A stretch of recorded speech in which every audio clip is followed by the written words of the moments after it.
Okay, well, I'll wait and see if anybody shows up before I start. Um, got a little delayed because I wanted to look up a few other things before I started. But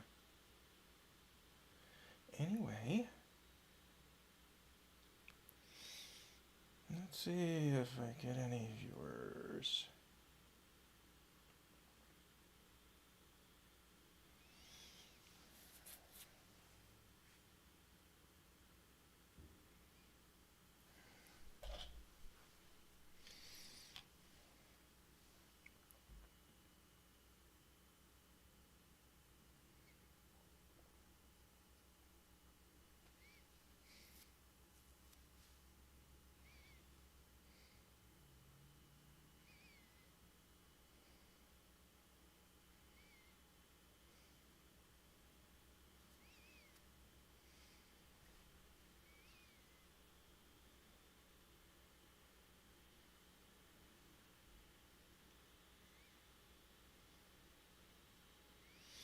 Okay, oh, I see there's one person watching.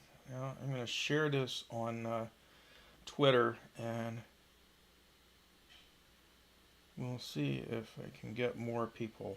But, uh, most of the people usually watch the recording of these rather than watching it live, so I guess it doesn't matter too much. Anyway, let me just tweet this out here.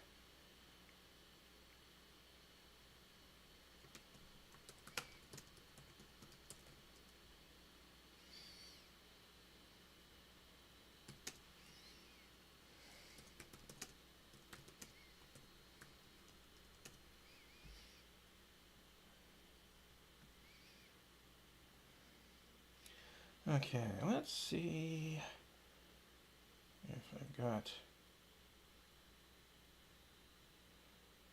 stuff set up here. Oops.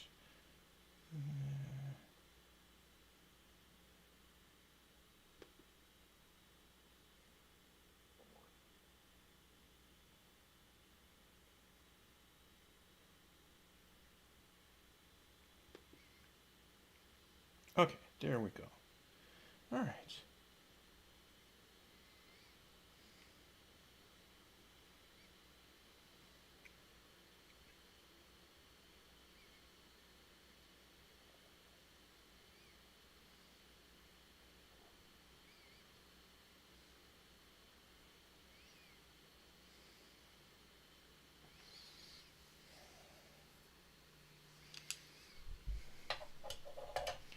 Okay, I'm going to start now.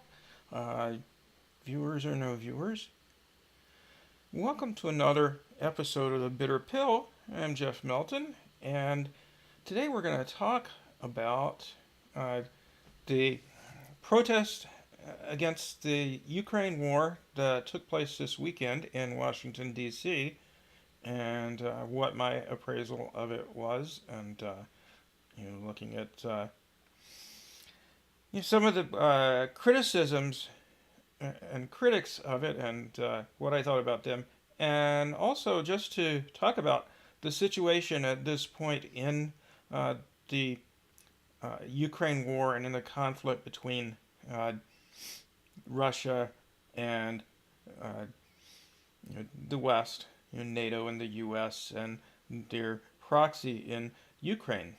So uh, there was a protest in Washington, D.C., on the National Mall, where national protests usually took place this Sunday, a couple of days ago.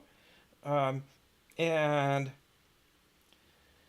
it wound up drawing a crowd of, I would estimate, based on looking at pictures of a crowd and what people who were there said, that there were maybe 3,000 people there, something like that, which, compared to the standards set by some of the bigger anti-war protests in the past, obviously, is very small. But really, when you think about it, it's not too different from protests that occur you know, early on in or at weak points in anti-war movements. So, for instance, hardly anybody was protesting the Vietnam War when either when the U.S. first got involved or even when U.S. troops were first introduced into Vietnam. And I recall back in 2001, September 2001, just after 9/11 happened, it was pretty clear that uh, you know, the U.S. government, George Bush and Congress's reaction to the 9/11 terrorist attacks was going to be to invade Afghanistan, and so a protest was organized for I believe it was September 30th, 2001, uh, in Washington D.C. Against the impending Afghan war. It is obviously, you full-scale war in a country where some of the terrorists who committed 9/11 were believed to uh, reside, or their supporters, like Osama bin Laden, resided. Uh, that's kind of overkill. Uh, you're invariably going to get large numbers of innocent people killed.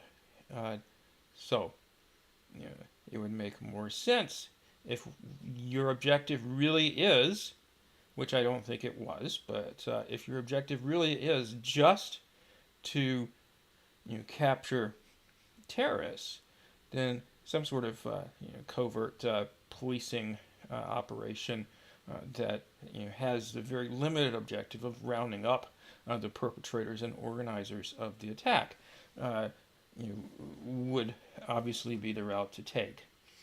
But that isn't what happened. But anyway, I went to that protest September 11th, excuse me, September 30th, I believe, 2001, in Washington D.C. And I would say that there were about the same number of protesters, if not less. There were maybe 2 or 3 thousand um, at that protest in 2001, when really the anti-war movement was at a very low ebb. George Bush was very popular in the aftermath of 9/11, and there was a great deal of support for military action. You had this insane atmosphere where everybody had American flags dangling from their cars and yellow ribbons symbolizing supporting the troops, which meant in reality supporting sending them to war and possibly getting killed or injured. But anyway, my point is that just as the anti-war movement is weak now, it was weak then. So you would not expect a large turnout at an anti-war protest, given the climate that's prevailed in the United States over the past few years, particularly when you consider the Russophobic hysteria that's been promoted ever since Hillary Clinton and her colleagues in the corporate wing of the Democratic Party, accompanied by some people who are not in the corporate wing of the Democratic Party. Quite a few Republicans. Some people like Bernie Sanders, unfortunately, from the more left-leaning sector of the Democratic Party. You know, Unfortunately, quite a few people more to the left who didn't have any political ties, and that constant drumbeat of anti-Russia propaganda, where it was alleged, without any evidence ever being produced, that Russia and Donald Trump colluded to steal the 2016 election for Trump and defeat Hillary Clinton. That was the claim that was repeated over and over and over at the time, and as some of you who've seen this show before may know it. I'm a social psychologist, and one of the psychological phenomena that we talk about in terms of influence and persuasion is what's known as the validity effect, where controlled studies have shown that simply repeating statements that are false over and over without any evidence being presented with them systematically, the more you repeat them, increases people's belief that they are true. And so that's what happened back then, back in the early 2000s. Iraq has weapons of mass destruction, repeated over and over, despite no evidence ever being presented that this was true. Eventually, a sizable majority of Americans came to believe that it was true. And similarly, you're repeating, Russia helped Donald Trump steal the election, which wasn't true. There was never any evidence for that. Repeated over and over again, led people, the majority of Americans to believe that. And that and a number of other things brought us to the point we are today, where it's very easy to create a climate of public opinion where a war that really has been instigated by the U.S.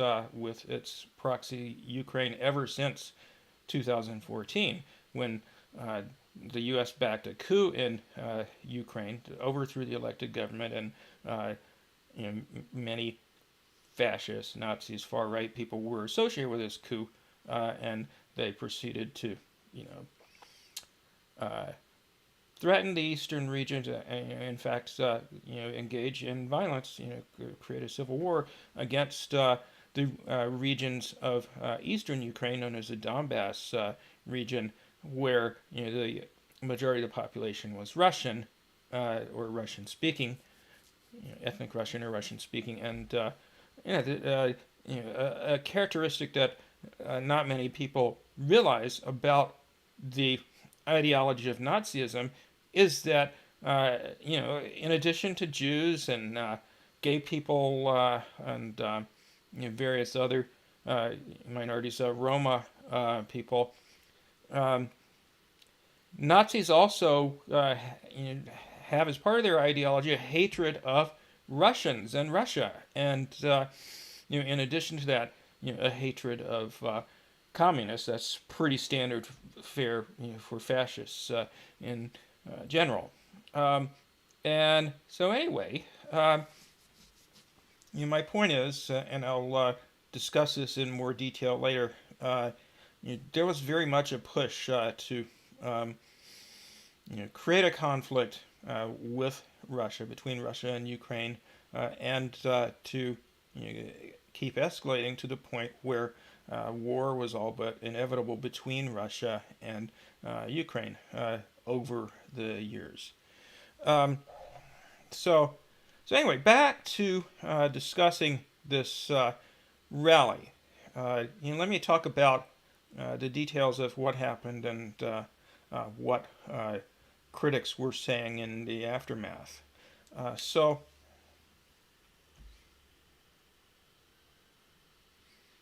Okay, that's not what I wanted to be focused on.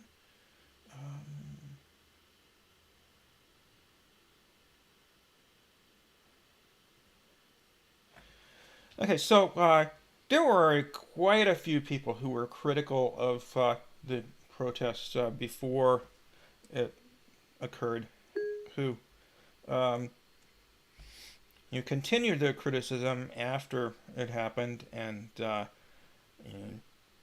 they don't seem to have watched very much, if any, of the speeches at the rally or the protest generally. Only enough to try and cherry pick a few quotes that they could use to smear the speakers, or to cherry pick, as this person did, shots of the protests. I assume this is one from before it had even started, that appeared to show that hardly anybody went, and that's just not. That's just a blatant misrepresentation. And as you can see, I don't follow this person anymore. They don't follow me. I used to follow them, and I had a few problems with their politics, but we agreed on an awful lot. But this kind of dishonesty was really the last straw for me with this person, and they actually were also dishonest about the March for Medicare for All protests that took place, a couple of years ago in I think it was summer of 2021, where there were, the very first protests in support of Medicare for All took place all over the United States, and they weren't very big, but you know, there were decent sized crowds in some places, and there were like 50 protests all over the country with a very diverse array of speakers and audience members who all came together around one goal to say we need universal health care. And people like this person, and I don't mean to be picking on this one person. There were many people who were smearing the protests as being quote unquote anti-vax protests because a couple of the speakers were opposed to the COVID vaccinations, smearing it as being quote unquote right wing because not everybody at the who spoke at the protests was like a committed leftist or socialist or what have you, and there was even a fake announcement that somebody created that a known far-right white nationalist was going to be a speaker at one of the protests. It was actually the one that was supposed to take place in Indiana, and actually I was sort of tentatively involved in organizing that protest, but it never happened. It just simply wasn't true that this person who they made this fake announcement about was ever chosen as or had any intention of speaking. It was just all made up as an attempt to smear the march, and so there were similar smears made of this protest, but tackling the first one, that there hardly anybody showed up. Here's some footage taken by Max Blumenthal, one of the speakers at the march. Let me play it from the beginning for you here. Coming up for you next, was there anybody here who make some noise? You're on the gray zone.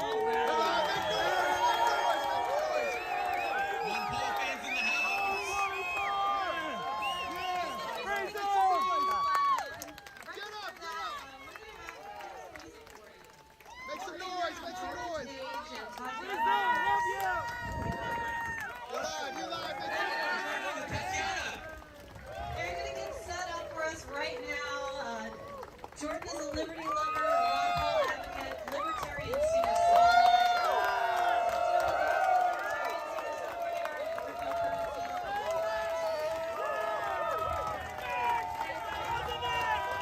coming up for you next.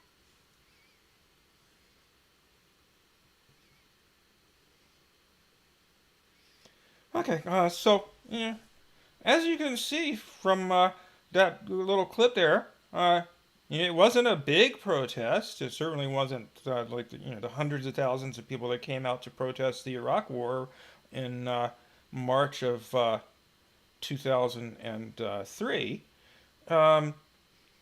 Protest the upcoming, impending Iraq War. But it wasn't a small protest either. I mean, there's a fair number of people there. People who were there gave various estimates of anywhere from like 1,500 to a few thousand, typically estimated around 3,000. And if you look at those images or that video that Max shared there, it's quite a few people deep and clearly more than 100 people wide. So you multiply that together, that's somewhere in the low thousands, probably. So,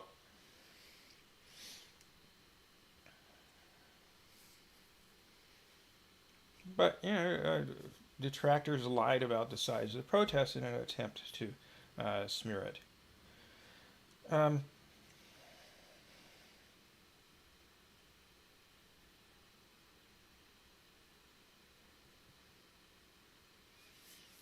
and Caitlyn Johnstone, an Australian independent journalist who has a blog on Substack that's very popular,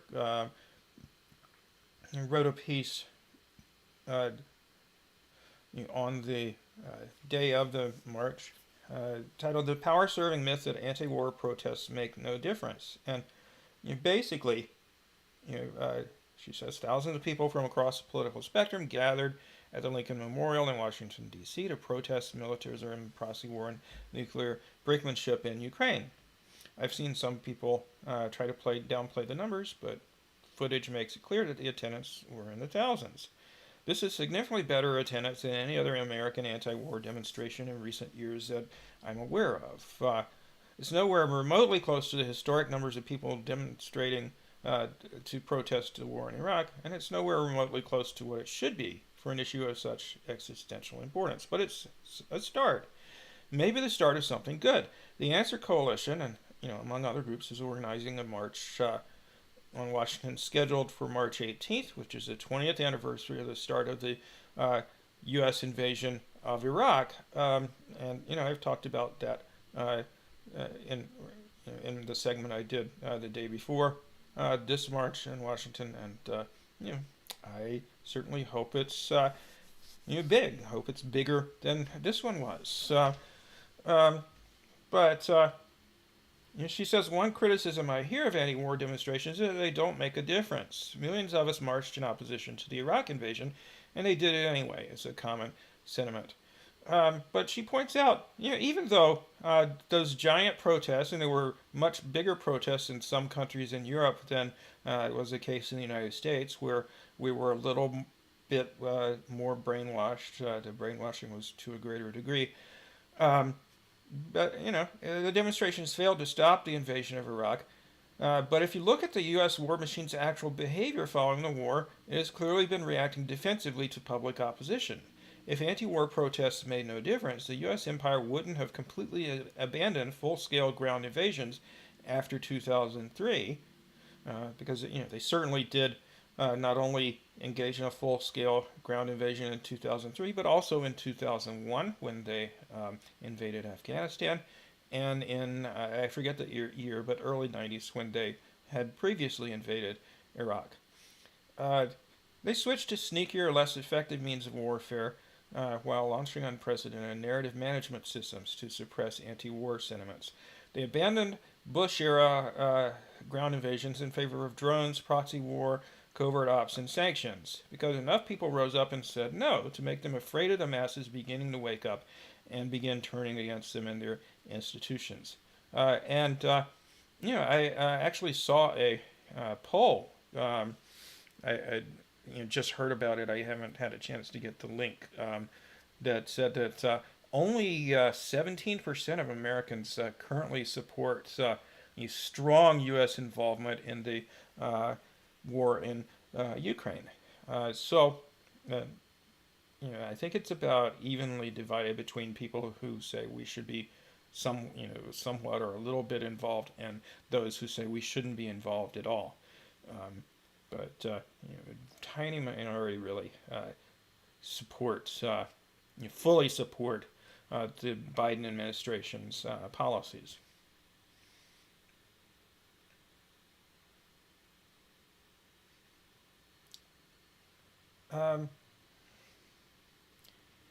Let's see. Okay, I don't think I saved this. Shoot, that's stupid. All right, let me see if I can find.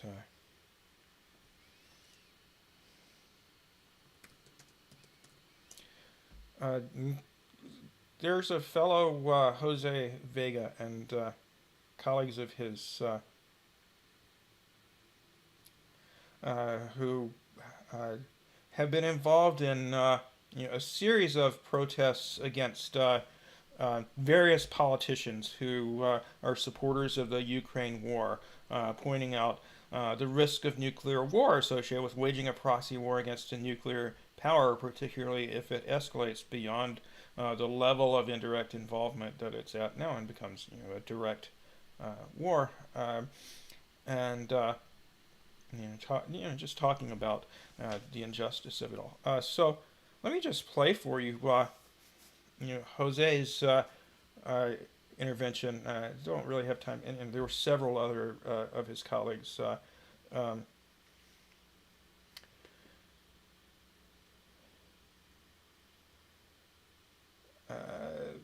What's his name? Caitlyn Johnstone.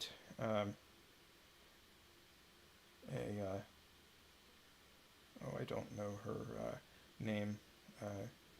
We have each other blocked because we feel differently about vaccination. I'm in favor of it. But anyway, and then Miguel from the Bronx Green Party, also was involved in, asking pointed questions of U.S. Congressperson Richie Torres, who represents the district covering the Bronx in Congress. So Jose says, some friends of mine and I last night confronted Richie Torres on the site. Hirsch revelations, that being Seymour Hersh's famous journalist, Pulitzer Prize winning journalist Seymour Hersh's article reporting what an anonymous interviewee told him, insider in the Washington establishment, about the planning and carrying out by the U.S. of the Nord Stream pipeline sabotage, where they blew up 3 out of 4 pipelines from this giant conduit of natural gas from Russia to Germany to cut off Russia's ability to supply natural gas to Europe, and also cut Europe off from cheap natural gas, which is a linchpin of their economy. But anyway, let me just play for you Jose's questioning of confrontation with Congressman Torres here. Cy Hirsch just released the fact that the United States blew up the Nord Stream 2 pipeline. You weren't briefed on that. Why not? Are you going to put a congressional probe into that? Yes or no? Because this ain't no ordinary journalist. You know that. So, Oh, I want to hear what he has to say. Nord Stream is a pipeline that transfers oil from Europe, particularly Germany. I'm sorry, from Russia to Germany. So we don't have the authority to investigate pipelines. All right, come on. Now that's bullshit. You know that. Victoria Nuland herself says she's happy that it's a pile of metal underwater. Do you share her sentiment? Here's what we know. The Europeans are conducting an investigation. They investigated her. And it is true. Why did Joe Biden say that we are going to get rid of the Nord Stream pipeline? And when asked, but wait a minute, that's run by Gazprom in Germany, how are you going to do it? He said, We'll be able to do it. If you have definitive evidence, yeah, we do. It's called Cy Hirsch. then produce the evidence. He already He already did. produced the evidence. It already has Read the been article. Listen, this is Cy Hirsch. This is the My Lai massacre. Okay, this is a Pulitzer Prize-winning journalist. He is not going to publish something he can't prove. So unless you're naive enough and you don't know that, I'm here to inform you. I'm at least asking for congressional inquiry into whether or not it's true, because his credibility alone should prompt that, don't you think? The Europeans are conducting an investigation. We know the United States did this. It seems like you know the answer to the question. Well, what are you gonna do? I'm your Answer constituent. your question. I'm your constituent. I want you to actually do something about I'm it. going to try to answer your question once more, and then I'm going to move on. The Europeans are conducting. That's a non-answer. What are you doing? Because if the United States did this, you have to hold them accountable. Listen, we are on the verge of a nuclear war right now. I don't think you know that, and if the people here don't know that, they should. You talk a big game about the Bronx. You talk a big game about a lot of things, but guess what? None of it's going to matter if we're all dead. Think about that for a second, right? You are leading us into a nuclear war. What's happening in Ukraine directly affects what's happening here. You don't think you're going to get us into a nuclear war? Is exactly how we get into a nuclear war. Now, as your constituent, I demand that you stop funding the Ukrainians. I understand that you're also an Israeli lobby plant. Look, how can you deny what's happening to the Palestinians, but you can defend what's going on in Ukraine? And now you're trying to erase their history. You are the biggest fraud. You think George Santos is a liar? You're the biggest fraud here. Okay. Well, I thought that was, a great job by Jose Vega in calling out his congressperson Richie Torres, and his three colleagues also did a splendid job. But notice, how he's really emphasizing there that this is a conflict that could potentially go nuclear. The Doomsday Clock, that graphic of the Bulletin of the Atomic Scientists, that every year or so they set the hands of the clock, so to speak, to a certain amount of time before midnight, meaning their assessment of the current risk of nuclear war. And it's closer to midnight, according to their estimation, than it's ever been. And that was a major theme of a lot of the speakers who spoke at the rally yesterday, as well as some of the people who it looked like were speaking, wound up not speaking. Jill Stein talked about it. Jose, who was a surprise speaker at the rally, of course, talked about it, as he did here. Did I say Jill Stein? I can't remember. Tulsi Gabbard talked about it, and in fact, in Tulsi Gabbard's case, she's talked about this many times before, including in her, announcement of her campaign for president back in 2019. She talked about how her run for president was prompted by her, alarm over the possibility of nuclear war, because there have been a fair number of near misses in our history, most famously the Cuban Missile Crisis in 1962, when there was a conflict between the Soviet Union and the U.S. over the Soviets placing nuclear missiles in Cuba, which followed upon the U.S. Having put nuclear missiles in, I believe it was Turkey, which is fairly close to Russia and other Soviet republics, but there were many others. But since she ran for president and made opposition to U.S. Regime change wars, as well as opposition or concern about the possibility of nuclear war, that was the central theme of Tulsi Gabbard's campaign in 2019 and 2020. And since then, she's been an outspoken critic of the Ukraine war since that began in February of last year, and has talked about how she's more concerned about the possibility of a conflict, in this case the Ukraine conflict, escalating to a nuclear level than she has ever been concerned about it in the past, where in 2000, I don't remember if it was 2018 or 2000, I think it was in 2018, there was a false alarm about a nuclear attack in her home state of Hawaii. It was like warning, there's incoming nuclear missiles. This is not a drill.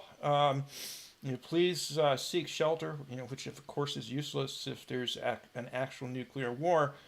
But a lot of people in Hawaii, when this happened, thought that it was real, and I guess it took maybe a couple of hours before I forget how long it took, but it wasn't that long, but long enough to scare the shit out of people, including her, um, and that prompted her campaign on a largely anti-war platform. But anyway, Roger Waters talked about the threat of nuclear war in his video address to the rally.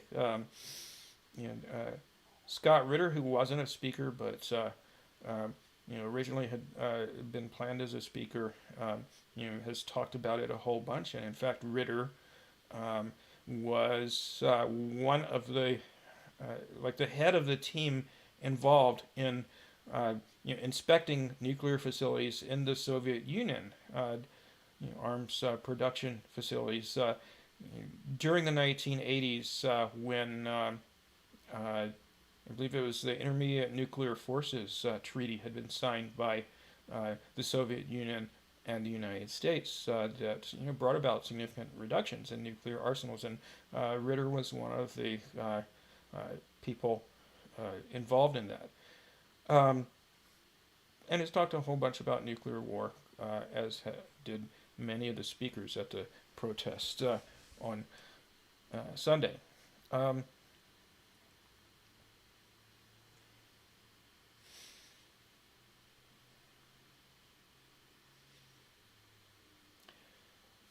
Now, a number of the criticisms of the protests have basically involved a criticism that the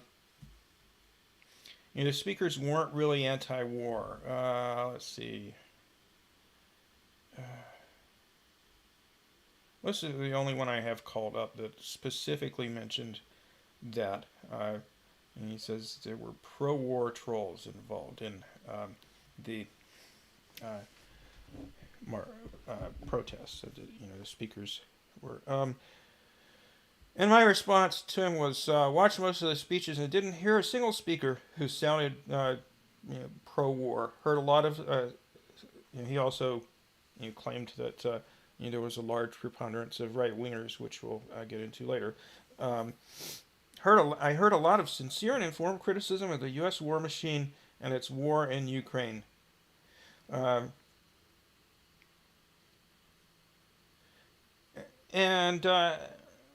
It's really important to bear in mind that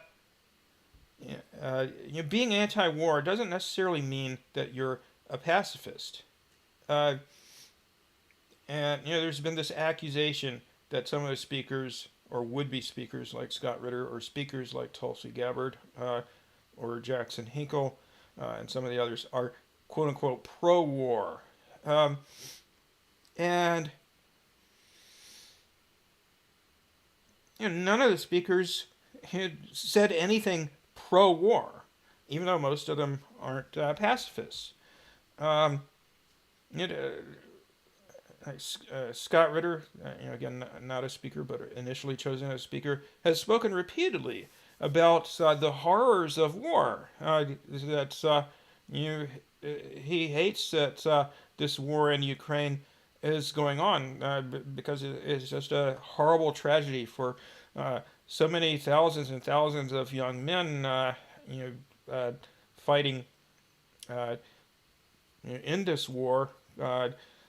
Casualty estimates, death estimates range upwards of 200,000 for the Ukrainian side and perhaps 20,000 or so on the Russian side. And, he and many others have talked about how, this war could have been avoided, as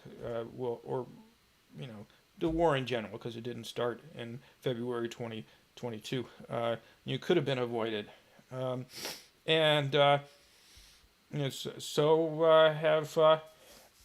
many of the other speakers, spoken about what a horrific thing war is in all kinds of ways. So let's, for instance, hear from Jackson Hinkle, one of the speakers at the rally. I've got just a little clip from him here.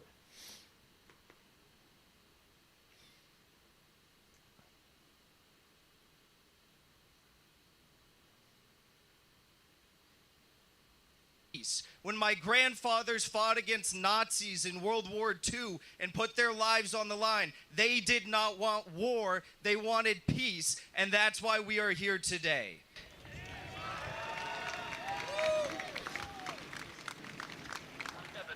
And war is not easy to talk about. Most of us have never experienced it. Some of us try to forget it. Some of us try to never even think about it because of how damning it is. And I don't blame most of you, but everyone here today thinks about it, understands how evil it is, and understands that the hell it truly raises. And if I can for a moment, I'd like to share a little bit of that hell with all of you right now, because in Ukraine, 16 and 17-year-old boys, not men, but boys, are being rounded up by the hundred and sent to the front in Bakhmut. And you know what happens when they get there? They get sent into trenches and they're told, you have 4 hours to live once you get sent out there. That's the average life expectancy of a Ukrainian soldier on the front in Bakhmut, 4 hours. And the blood of those young men, the blood of every Russian, the blood of those in Ukraine, in the Donbass, in Donetsk, Lugansk, Mariupol, the blood of those in Zaporozhye and Kherson and Kharkov, all across the region of fighting is on the hands of those in the United States Congress right now. The suits that they wear are drenched in their blood. The food that they eat is a blood stew. The halls of Congress that they go vote in to send $10 billion more to Ukraine, the roofs are dripping with the blood of those Ukrainian soldiers. And if you listen closely, you can hear it right now.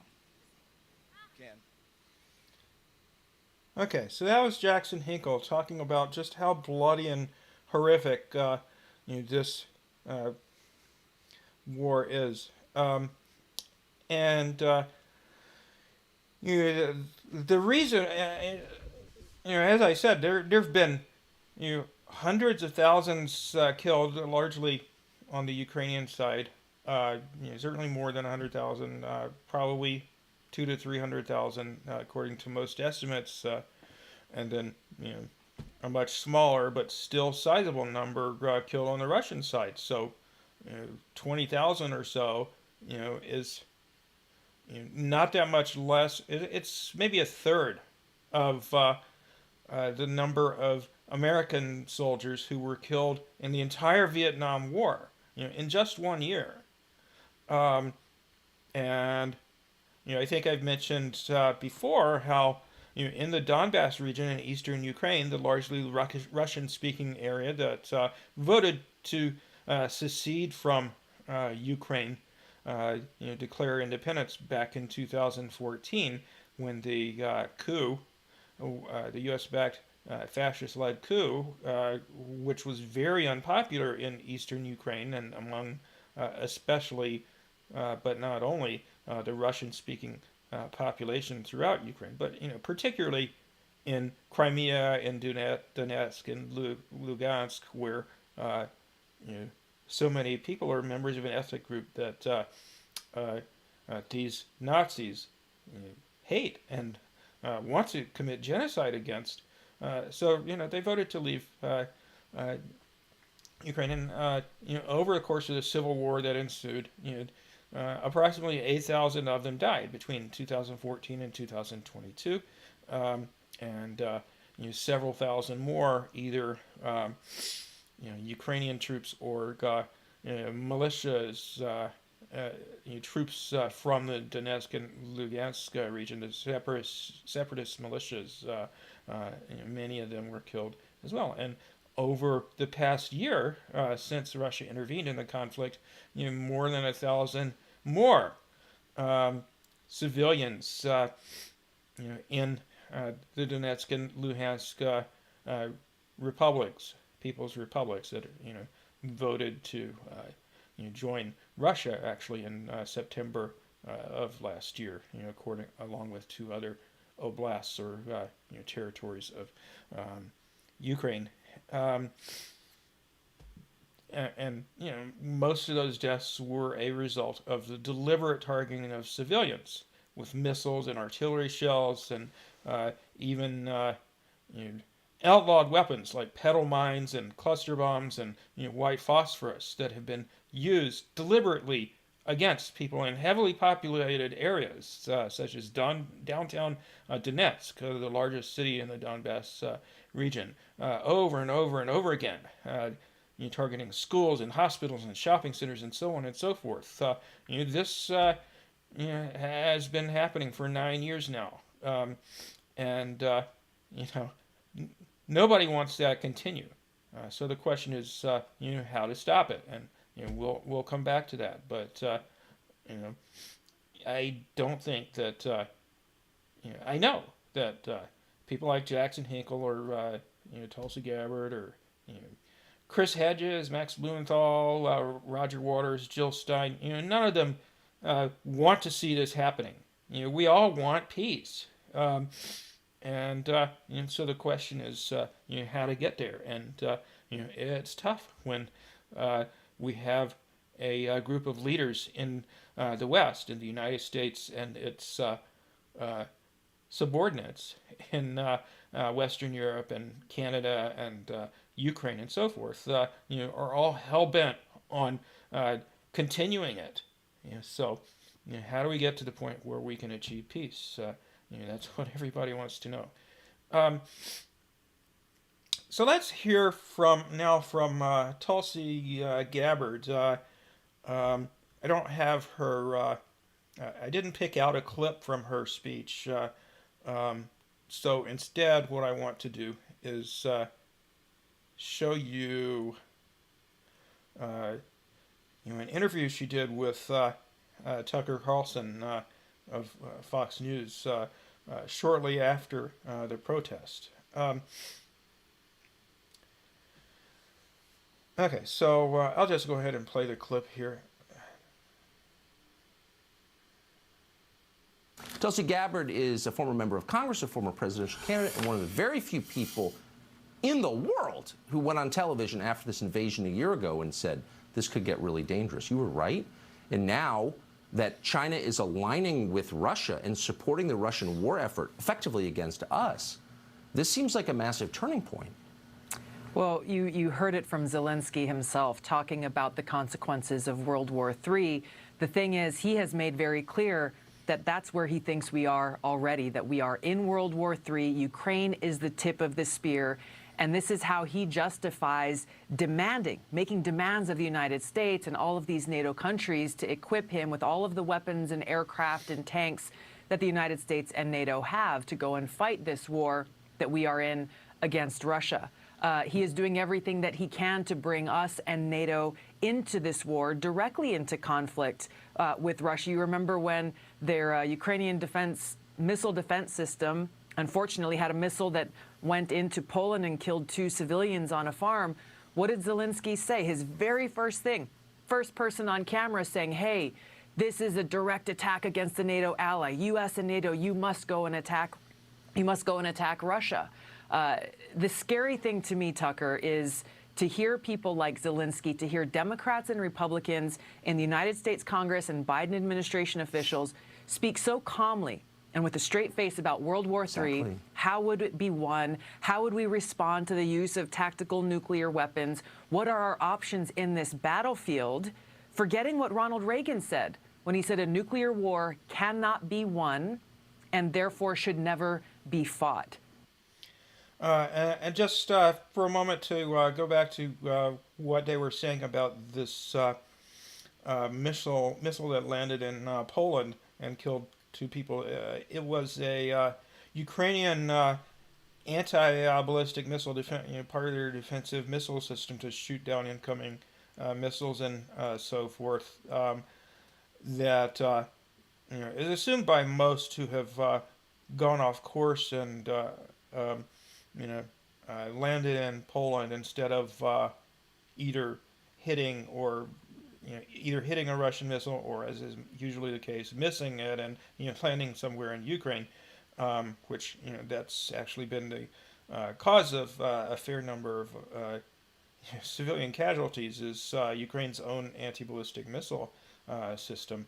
But in any case, there are some who argue that the Zelensky regime or somebody within the military deliberately launched this missile into Poland to try and bring NATO more directly into the conflict. We don't know, but that could be. Anyway, they talk here about how even Ronald Reagan, said a nuclear war cannot be won and must never be fought. I came of age in the 80s. I did my first activism in the early 1980s, participating in protests associated with a nuclear freeze movement to bring about arms control, and also I was involved in protests against Reagan's interventions in Central America, in El Salvador and Nicaragua, where, for instance, they were using proxies, far-right fascists, just like in Ukraine, to try and overthrow the government of Nicaragua. In any case, even an inveterate warmonger like Ronald Reagan was anti-war enough to say, we cannot ever get to the point of fighting a nuclear war. He and Gorbachev negotiated arms treaties under pressure from the peace movement, but also because they recognized, hey, we got to do something to reduce this serious risk. If we have missiles can reach each other's capitals in 5 or 10 minutes, that's not a situation that we want, because there could be an accident, and then the other side shoots off its arsenal because they assume it's real and so forth, and the world ends. Even fucking Ronald Reagan, most arch-conservative, one of the most arch-conservative presidents we've ever had, recognized that nuclear war was something we just don't want. That's regardless of any of the politics that you quite justifiably perhaps disagree with of the speakers at the protests this weekend. One thing that they all agree on is we can't be getting into a nuclear war. But that isn't necessarily the case with the politicians that we have in the U.S. and Europe right now. Some of them think we can win a nuclear war and it's no problem to fight it, and that's just crazy. So anyway, let's listen to the rest of this interview. This World War III, this path that we are on, unless we change course, it will result in nuclear war. You've all of the nuclear-armed countries in the world on this path towards a head-on collision.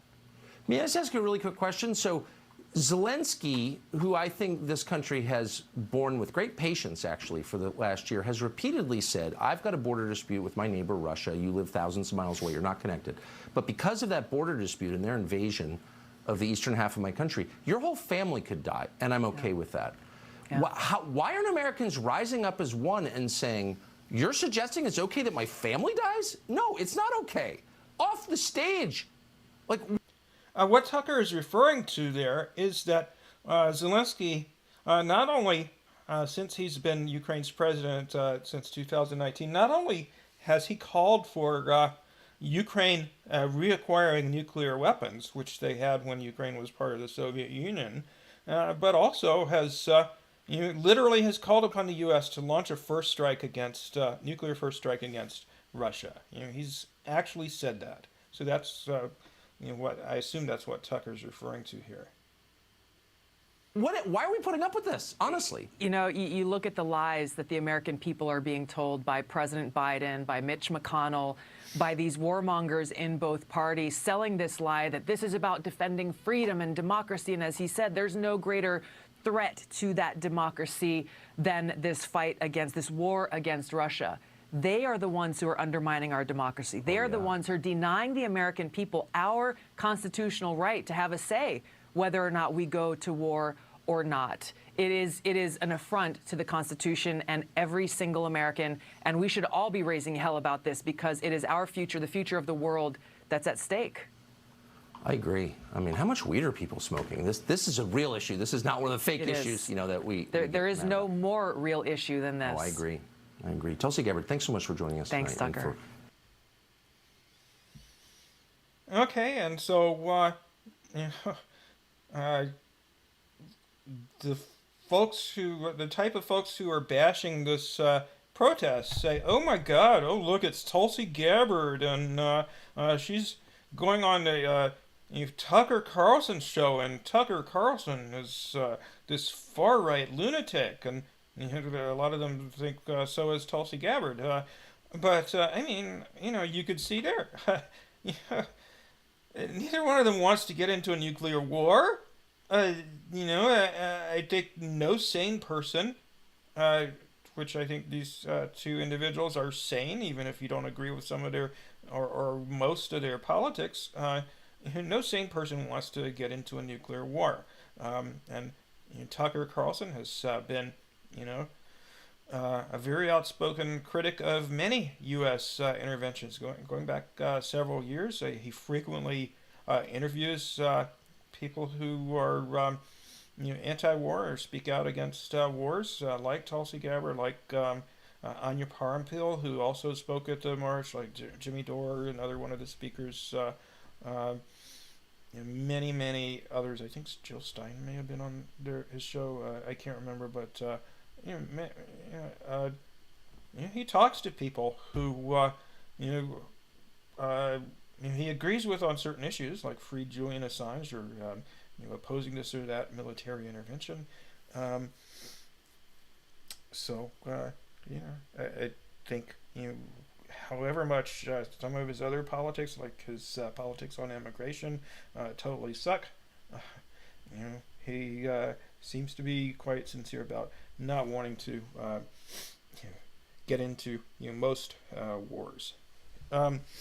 Definitely not a nuclear one.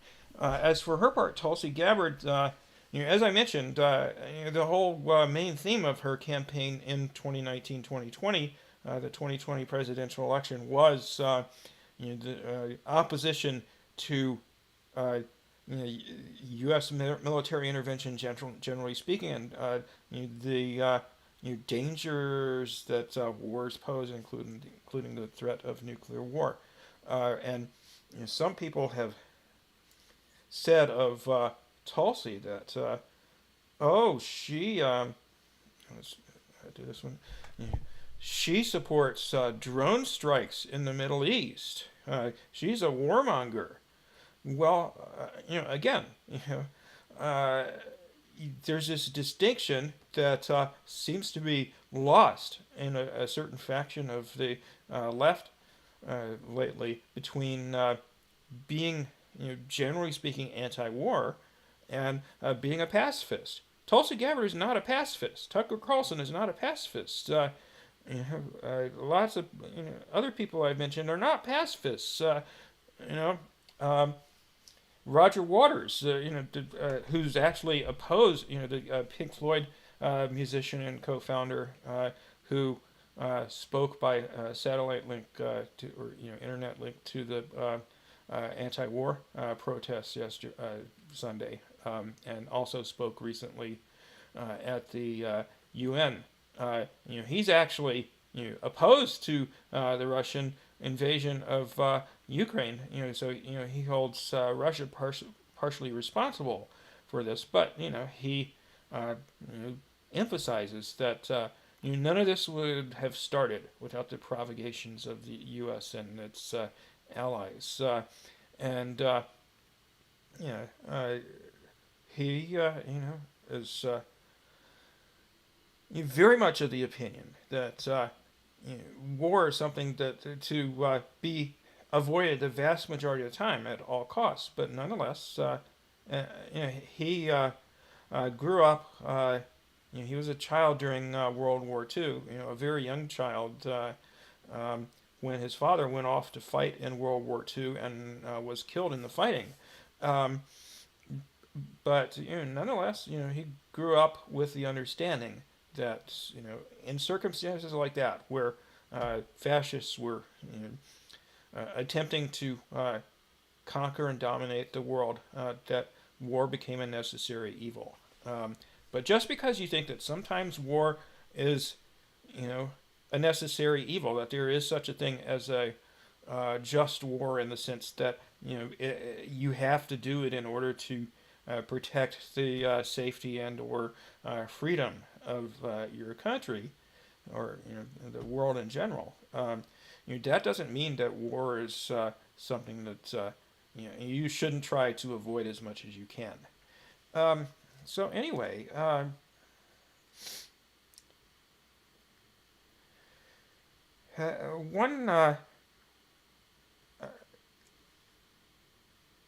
one thing I wanted to touch on here is this frequent charge by critics of this march, such as Eric London from the World Socialist website, Socialist Equality Party, that supposedly this march was dominated by the far right, by fascists and flag-waving Trump supporters, he claims, legitimizing them and helping them present themselves as opponents of the establishment. Let's see. Dave Schwab, someone from the Green Party, says, hardly anyone in the Green Party agrees with Howie's position. Howie Hawkins being the 2020 Green Party presidential candidate, who unfortunately has come out in support of, basically in support of the U.S. proxy war in Ukraine, in support of the West arming this far-right regime in Ukraine. And he says the overwhelming majority, of those in the Green Party, which you've narrowly voted to endorse the rally, the overwhelming majority who opposed the rally had major concerns about the organizers and other organizations involved. Too many grifters, cultists, fascists, and pro-war trolls. I agree with, to some extent, with some of those criticisms. So, certainly there's a big concern about one of the organizers, Nick Brana, who's been credibly accused of sexual assault. The Libertarian Party was one of the organizers, and they're pretty right-wing, although, as their name suggests, they're pro-civil liberties for the most part, not necessarily about abortion, but about for instance, freedom of speech and so forth. And they're, more often than not, they're anti-war. Certainly, all the libertarian folks who spoke at the rally, have a reputation and a record of being outspoken critics of war. So they're not pro-war trolls. This label fascist gets thrown around a lot. I don't know of anyone who spoke at this rally that you could fairly characterize as a fascist, even though some of them you could, Ron Paul, for instance, the most well-known figure in the Libertarian Party, who was a senator for many years. I forget, senator or congressperson. Anyway, well-known libertarian. He's pretty right-wing in a lot of his beliefs, but he's been very consistent in his opposition to major elements of U.S. foreign policy. He was very outspoken as a critic of the Iraq War, the interventions in Syria and Libya, and so forth.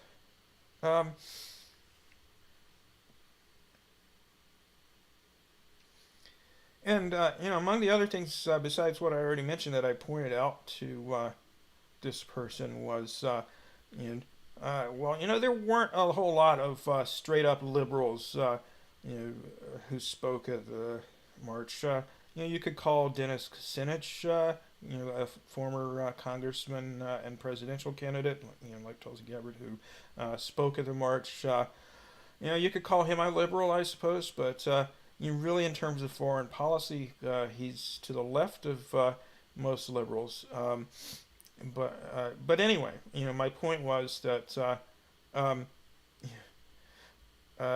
the reason why there are more conservatives than liberals involved in what's left of the anti-war movement than used to be the case, for instance, back in 2002 and 3 with the movement against the Iraq War, which was overwhelmingly liberals or leftists, but also even at that time, some elements of the right. But the reason why there's been a shift toward a greater number of conservatives in what's left of the anti-war movement is that Russiagate ate liberals' brains, and those of people like Howie Hawkins as well. Howie Hawkins is a big Russiagator. So is Bernie Sanders, who I wouldn't call in any way, shape, or form anti-war because he's supported most wars since he's been in Congress. But anyway, a story for another day. But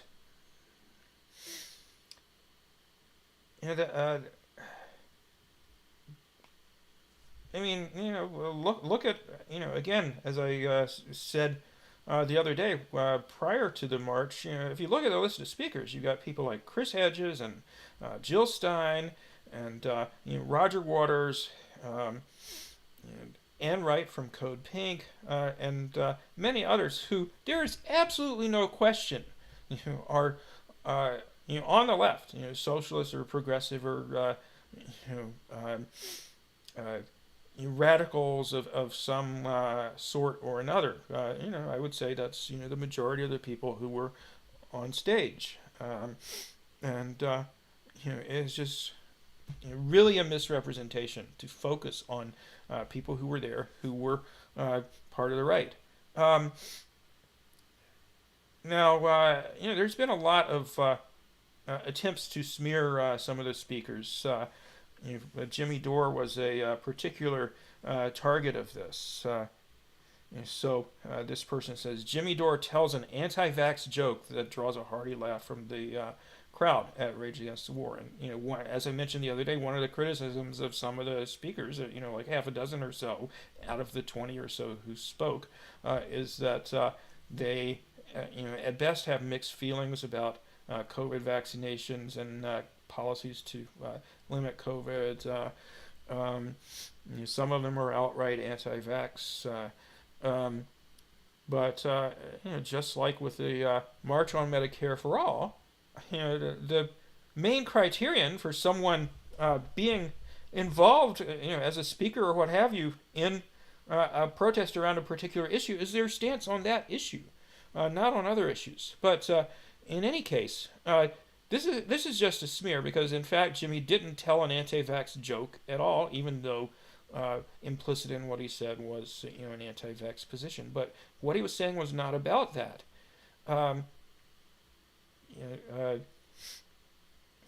Somebody else took a quote out of context to try and imply that he was pro-fascist somehow.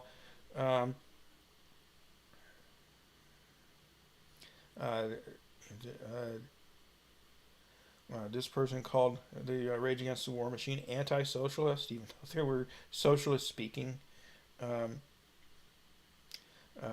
David North from World Socialist website called it a political freak show attended by libertarians, fascists, LaRouchites, and confused middle-class individuals without an independent program or perspective.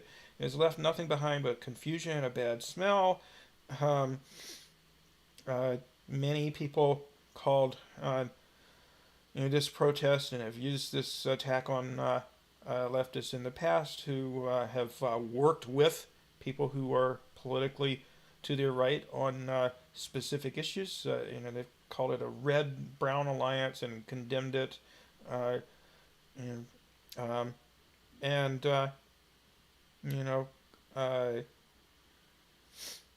As Naomi Allen, a activist on the Ukraine issue, very outspoken person who's very, very well informed about the situation there. Anyway, She says the real quote unquote red-brown alliance that's been happening since 2016 is leftists weirdly aligning with neocons like Bill Kristol, who leftists used to recognize were fascist light. What evil dark magic has possessed people? Hashtag jingoism. And she quotes Bill Kristol, who was one of the architects of the U.S. policy, the project for a new American century policies implemented and talked about during George Bush's administration, where basically the goal was global dominance of the U.S. over the world, full spectrum dominance, they called it, which they really thought they could achieve in the aftermath of the collapse of the Soviet Union. And as I think I mentioned last time, there have been over 250 U.S. military interventions in various sorts around the world just since 1991, when the Soviet Union collapsed. So that's about half of all military interventions that have taken place in our entire history, because there was no longer that counterweight to U.S. intervention in the world. And so, along came the Bush administration in the wake of the Clinton administration, which was also a very warmongering administration, to ramp it up a notch further. And of course, under Bush, we had the launching of the Afghanistan war and the Iraq war. The Afghanistan war went on for 20 years with no prospect of the U.S. Winning, as it later came to light. But they kept going on it. They kept going anyway, not for any rational reason. But it certainly made weapons contractors and assorted others fabulously wealthy. But in any case, Bill Kristol said, "I suppose one shouldn't be surprised that Tucker Carlson is promoting the motley crew of Putin, Xi, and Assad apologists assembling in D.C. today in a show of red-brown solidarity." There's that phrase, red-brown alliance against Ukraine. A reminder, though, of what's at stake in supporting Ukraine and defending Putin. And many of the so-called leftist critics of this march, and in some cases of the anti-war movement in general, is they claim, well, you're allied with Putin, and Putin is imperialist, just like just like Biden or just like the U.S., and just kind of promoting this equivalence between the two, when it's the U.S. that has military bases around the world, hundreds of military bases that has intervened in countries all over the world, hundreds of them at the drop of a hat since 30 years ago. It's the U.S., not Russia, that has sanctions against several dozen countries around the world.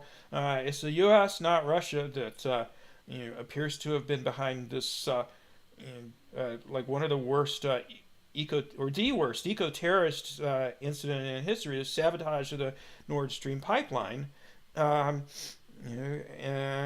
also likely had something to do with the terrorist attack on the Crimea bridge a few months ago, and they're doing all the targeting and just generally serving largely as the leadership of the Ukrainian military, even though supposedly they're not involved in the conflict. It's their information that their intelligence that they're giving to the Ukrainian military that enables them to deliberately target civilians in the Donbass region of Ukraine. And so we directly have the blood of innocent people on our hands, not even accidental but deliberate murder in Ukraine.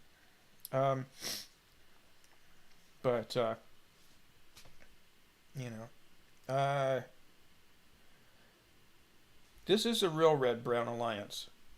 People are both liberal and conservative. Well, I guess liberal is kind of pink, who are lined up behind a U.S. war machine. I mentioned a couple of people such as this person took some stuff out of context from Jimmy Dore's speech to attack him. Well, I'm going to play for you, the part of Jimmy Dore's speech. Jimmy Dore being a sort of populist, left-leaning, but not socialist or anything, YouTuber who has a very big audience. He's a comedian and political commentator who, on one hand, he's played a significant role in organizing advocacy for Medicare for all, and on the other hand, he's been a big promoter of anti-vax and COVID minimizing sorts of conspiracy theories. So I, like a lot of people, have very mixed feelings about Jimmy Dore, but I don't question his view that war is a really bad thing. And in any case, here he, the joke is on these people who are cherry picking portions of his speech to try to attack him, because if you look at the broader context of what he said at this point in his speech, the joke's on them, because it's about these very people who will do anything to personally attack somebody for being willing to work with people who don't agree with them on major political issues. So anyway, let's listen to what he says.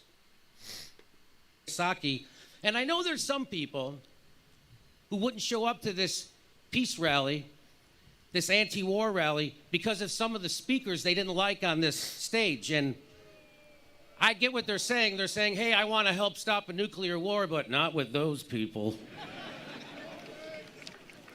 I get it. I'm the same way. My house caught on fire a couple of months ago, and when the firemen showed up, I was like, whoa, whoa, whoa. What's your views on Social Security and Medicare?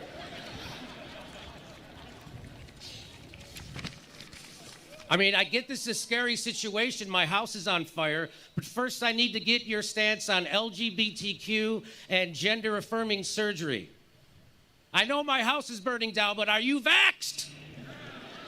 I need to see proof of at least one booster. I need to know what your position is on gender-affirming surgery. What age should it start and what's your cutoff? And they're standing there looking at me like I'm fucking crazy. I guess you don't get to put out my fire then, and my house is gonna burn down. I hope you're happy. Okay, so obviously he's making a point there about just the sheer irrationality of these people who are saying that we shouldn't work with people who are sincerely against, for example, World War III, but who you disagree with on a lot of issues, and even not just disagree with, but find their views on certain issues abhorrent. Like if they're let's say anti-gay or racist or opposed to vaccinations or opposed to abortion, opposed to women having the choice to have an abortion, or whatever it is that you personally find just completely unacceptable. But if they sincerely want to stop the U.S. war machine, like, why is that not the most important thing in this particular context? Not in other contexts, but in this context. That's what Jimmy is saying here.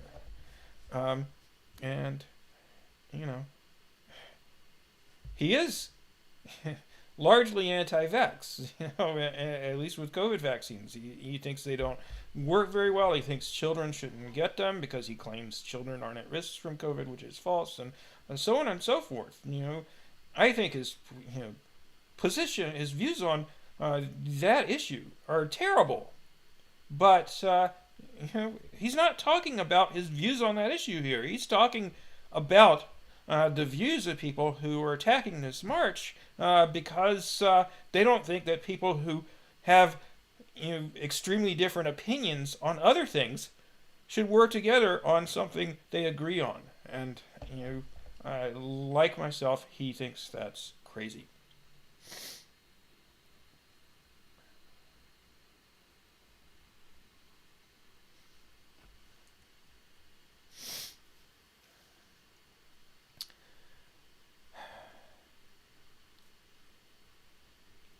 And this is nothing new for people with dramatically different beliefs on other issues to be involved in protests on a specific issue. So I've attended protests, big protests in Washington D.C. against Israel's war crimes against the Palestinians, the Israeli occupation of Palestine, and their bombing of Gaza, and so on and so forth. And one contingent that shows up at these rallies is Muslims who are in fact pretty conservative. They have an awful lot of views that I don't agree with. And one experience in particular that I remember, and this isn't necessarily an example of a conservative view, but just a view born of outrage over what Israel is doing to the Palestinians. At the time, Ariel Sharon was the prime minister of Israel, and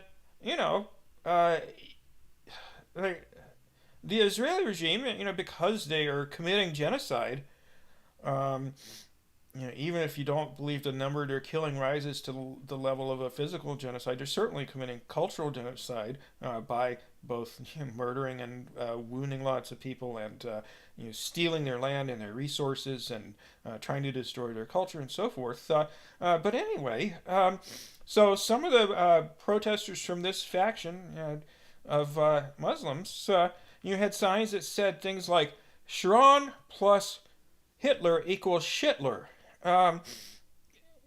Basically calling Sharon a Hitler-like figure. And, a lot of, particularly Jewish leftists that I knew at the time were very outraged by this. They were like, how dare they? That's anti-Semitic. And I'm like, look, they're just pointing out that Sharon is a fascist. What's wrong with that? He is.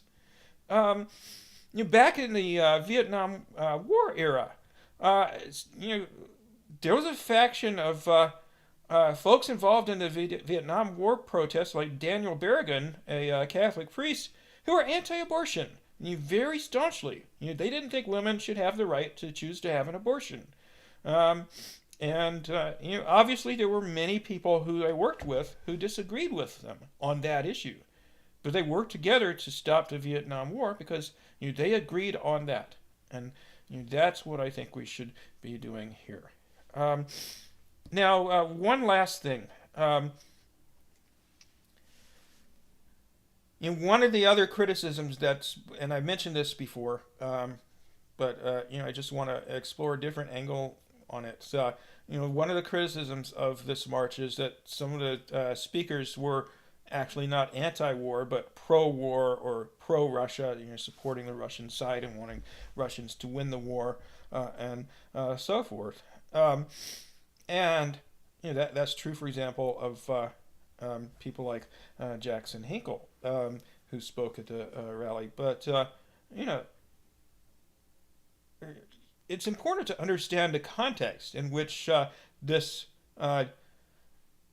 Russia-Ukraine war, which is really a U.S. proxy war, a NATO proxy war against Russia, where the goal is, according to Senator Lindsey Graham, a Republican senator from South Carolina, who's most noted for being a huge warmonger, is we're going to fight Russia to the last Ukrainian. He literally said that. He doesn't care how many Ukrainians die, because the main objective is to get Russia.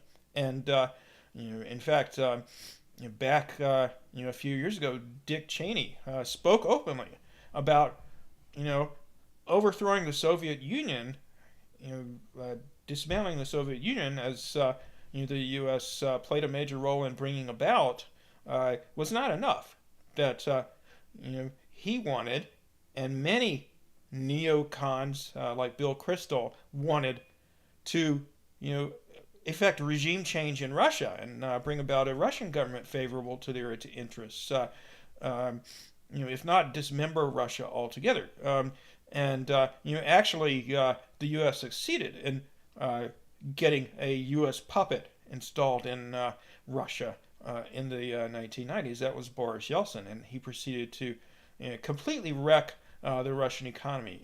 A decline of like 50% in gross national product, GDP, and horrific declines in life expectancy and so forth, just mass impoverishment, for the benefit of Western corporations and Russian oligarchs, thieves really, then Vladimir Putin came along and changed all of that. Russia no longer became, became no longer a vassal of the United States and pursued a path of independent and largely successful economic development, over the last 20 years. And the U.S. hates that and wants to, overthrow Putin, overthrow his government, as was, acknowledged in a 2019 Rand Corporation report, where they basically outlined a number of tactics that they thought the U.S. government should pursue. One of them being arming Ukraine and creating a proxy war with Russia, to try and effect regime change in Russia. That was an explicit goal, and still is an explicit goal, of many U.S. policymakers. And you wonder why Russia feels threatened by the United States, with this massive expansion in the number of countries that belong to NATO, coming all the way up to their borders, to massive escalation and the arming of countries along Russia's border, including, of course, Ukraine, which isn't formally part of NATO, but is kind of a de facto NATO member. Just to lead up to the present situation in Ukraine, of course, there was the 2014 coup, and then the Civil War began, and, over the years, NATO members, eventually including the United States, were steadily arming and training and building up Ukraine's military, preparing it to wage proxy war. There were peace treaties, Minsk 1 and 2, signed between the Ukrainian government and the governments of the republics in eastern Ukraine, Donetsk and Luhansk, mediated by Russia and France and Germany, to try and bring an end to the civil war. That didn't succeed because, as it turned out, I'm not saying it's all their fault, but largely the problem was that as it's come out, admissions from former Ukrainian President Petro Poroshenko, the former heads of state of France and Germany at that time, and now Zelensky, have all come out and said, Ukraine never intended to honor those peace treaties. It was just an excuse to buy time for us to build up our military. Or for Ukraine to build up its military. There have been draconian sanctions on Russia ever since 2015 or so that have dramatically been scaled up since the Russian military operation began. Ukraine has repeatedly asked to join NATO. They've threatened to acquire nuclear weapons. They've threatened to invade Crimea repeatedly, which take it back from Russia. They've dammed up the main water supply to Crimea, the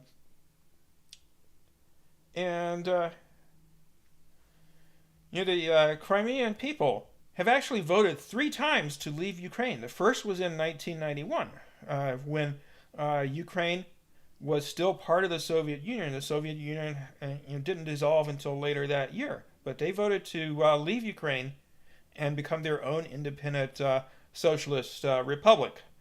They voted again to do that in 1994, to leave Ukraine. They've elected a president in the 90s who favored Ukraine becoming part of Russia after the Soviet Union fell apart and leaving Ukraine. And in 2014, Crimeans again voted in overwhelming numbers, more than 96%, to join Russia, which they did. And that served them well because unlike Donetsk and Lugansk, the territories of the Donbass region, which were subjected to civil war for the next 9 years after 2014, Crimea has been relatively, at peace. Ukraine hasn't, except for a couple of isolated terrorist attacks. Crimea has been left alone by Ukraine since it joined Russia, and so Donetsk and Luhansk. I've seen it pronounced both ways, Luhansk and Lugansk. They both voted for independence from Ukraine in 2014, and then again they did so in September of last year, as well as two other regions in eastern Ukraine, because people there, and you can see this in interviews with people there, they're just fed up of with being the Ukrainian government's punching bag, where they're constantly in a war zone, and as long as they were part of Ukraine, they weren't allowed to teach the Russian language in schools. They were just discriminated against in all kinds of ways. They did not want to be in Ukraine any longer, and for that they've been subjected to continual violence. And how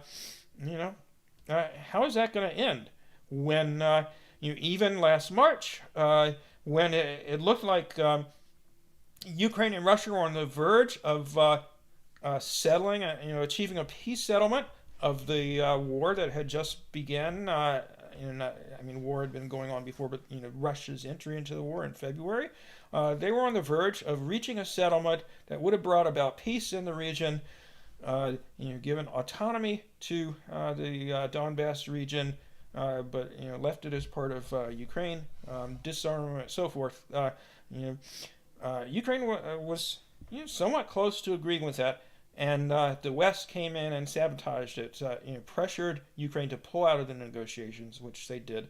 And ever since then, Ukraine and NATO have refused to even consider, in any serious way, any sort of peaceful settlement of this conflict. And in order to achieve peace, you have to have both parties, willing to come to the table and negotiate a settlement. So that's why this war has continued for the past year, and as long as the attacks on the eastern part of what used to be Ukraine, now it's part of Russia, continue, this war is going to continue because Russians are certainly not going to put up with having their citizens not be safe, and so at the very least, what's going to have to happen is that not only is Russia going to have to achieve full, firm control of those regions, Donetsk and Luhansk and Kherson and Zaporizhia, that voted to join Russia last year, they need to be secured. No Ukrainian troops there, and also there will need to be a buffer zone where Russian troops push the Ukrainian troops far enough back that those territories are no longer within range of Ukrainian artillery. That's the least that's going to have to happen. As long as Ukraine and its Western backers refuse to seek peace, and so that's why people like Jackson Hinkle or political commentator Scott Ritter, former weapons inspector, and all around peace activists. That's why they won't say they're anti-war, won't condemn the Russian military operation, because they have concluded, based on careful study of the situation, that there will not be security for either Russians or Russian speakers within the current or former territory of Ukraine, as well as for the Ukrainian people, until the Ukrainians basically have to surrender and negotiate on Russia's terms, whether they will agree to give up those territories, agree to disarm, and Russian forces do the same, pull back out of Ukraine, Ukrainians with whatever military they have left, pull back completely from anywhere near that eastern region of what used to be Ukraine, I mean, that's the way it's going to have to be. And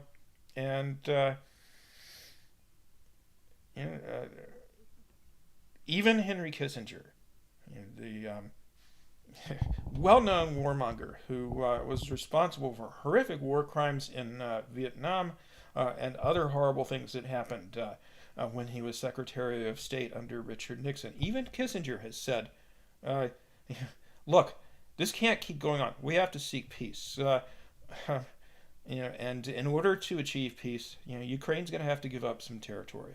Agree at the very least to giving up possession of the Donbass region, whose residents overwhelmingly voted to no longer be part of Ukraine.